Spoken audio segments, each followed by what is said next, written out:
டாஸ்மாக் நிதி முறைகேடு தொடர்பான வழக்கில் 41 இடங்களில் லஞ்ச ஒழிப்புத்துறை அதிகாரிகள் சோதனையில் ஈடுபட்டு வருகின்றார்கள்.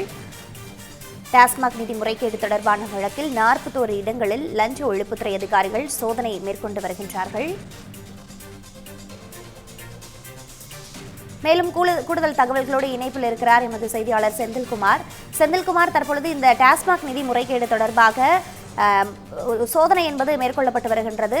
புதுக்கோட்டை உள்ளிட்ட பல்வேறு இடங்களிலும் சோதனை மேற்கொள்ளப்பட்டு வருகிறது. என்ன விவரங்களாக கிடைக்கப்பட்டிருக்கின்றன, பதிவு பண்ணுங்க.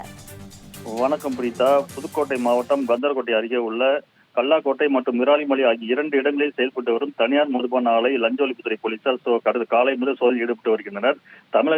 தமிழக அரசு நடத்தி வரும் டாஸ்மாக் துறையில் கொள்முதல் செய்வதிலும் விற்பனை செய்வதிலும் பல்வேறு முறைகேடுகள் கடந்த ஆட்சியில் நடந்துள்ளதாக கூறி புதிதாக பொறுப்பேற்றுள்ள தமிழக அரசு கூறி வருகிறது. மேலும் இந்த நிறுவனத்தில் பல்வேறு முறைகேடுகள் நடந்துள்ளதாகவும் அமலாக்கத்துறை நடத்திய சோதனையில் கடந்த காலங்களில் தெரிய வந்துள்ளது. இந்நிலையில் முன்னாள் அமைச்சர் செந்தில் பாலாஜி வீடு மற்றும் அவருக்கு சம்பந்தப்பட்ட பல்வேறு இடங்களில் இன்று தமிழக லஞ்ச ஒழிப்புத்துறை கடந்த கரூர், சேலம், ஈரோடு, புதுக்கோட்டை உள்ளிட்ட 41 இடங்களில் போலீசார் இந்த சோதனையில் ஈடுபட்டு வருகின்றனர். அதே போன்று தனியார் மதுபான ஆலைகளிலும் இந்த சோதனையானது நடைபெற்று வருகிறது. புதுக்கோட்டை மாவட்டத்தில் கந்தர்கோட்டை அருகே உள்ள கல்லாக்கோட்டையில் இயங்கி வரும் கால்ஸ் தனியார் மதுபான ஆலையில் இன்று காலை முதல் புதுக்கோட்டை லஞ்ச ஒழிப்புத்துறை போலீசார் சோதனையில் ஈடுபட்டு வருகின்றனர். அதே போன்று புதுக்கோட்டை மாவட்டம் விராலிமலை அருகே உள்ள குன்னத்தூர் பகுதியில் இயங்கி வரும் கால் சொந்தமான பீர் தொழிற்சாலையிலும் லஞ்ச ஒழிப்புத்துறை போலீசார் சோதனையில் ஈடுபட்டு வருகின்றனர்.